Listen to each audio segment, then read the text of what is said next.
dangerous person in a room is the one who moves in silence. Not the loudest voice, not the flashiest presence, but the one who's calm, collected, and calculating. Now imagine that person is a woman. A woman who doesn't need the crowd, doesn't need constant company, doesn't need validation from anybody. A woman who chooses her own space, her own thoughts, her own time. That's not weakness, that's power on another level. See, solitude is where transformation happens. Most people are terrified of being alone because it forces them to face themselves. But a woman who embraces that silence, she's studying, she's healing, she's plotting, she's sharpening every edge of herself until she becomes unshakable. And by the time she steps out into the world, she's already 10 moves ahead. You can't break her with gossip, you can't control her with attention, you can't sway her with opinions. She's built her strength in a place nobody else dared to go, within herself. And when you master yourself, you become untouchable. That's why a woman who always spends time alone is very dangerous, because her silence is not emptiness, it's strategy, resilience, and power. When a woman chooses to spend time alone, she enters a different kind of battlefield, one that most people are too afraid to walk into, the battlefield of the mind.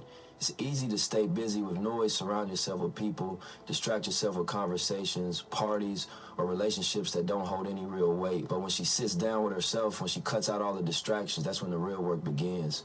That's when she starts facing her own thoughts, her own weaknesses, and her own strengths. Self-mastery is not about controlling the world outside. It's about conquering the world inside.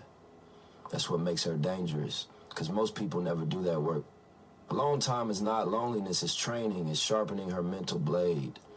It's where she learns to separate what she truly wants from what the world told her she should want. It's where she questions the beliefs she's been fed since childhood and decides which ones to keep and which ones to kill. People fear silence because in silence you can't hide from yourself, but she embraces it. She learns how to sit with pain instead of running from it, how to sit with her emotions until she understands them instead of drowning them in company or entertainment. That's the root of self-mastery. She doesn't get moved by the same storms that would break others because she already faced those storms in her own solitude.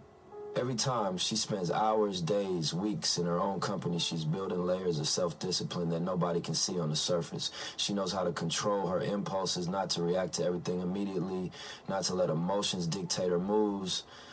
Most people move out of fear or anger or insecurity or validation, but when she's mastered herself, she's operating from clarity. Every word she speaks, every move she makes carries weight because it comes from a place of inner authority, not outside influence. And think about how dangerous that is in a society that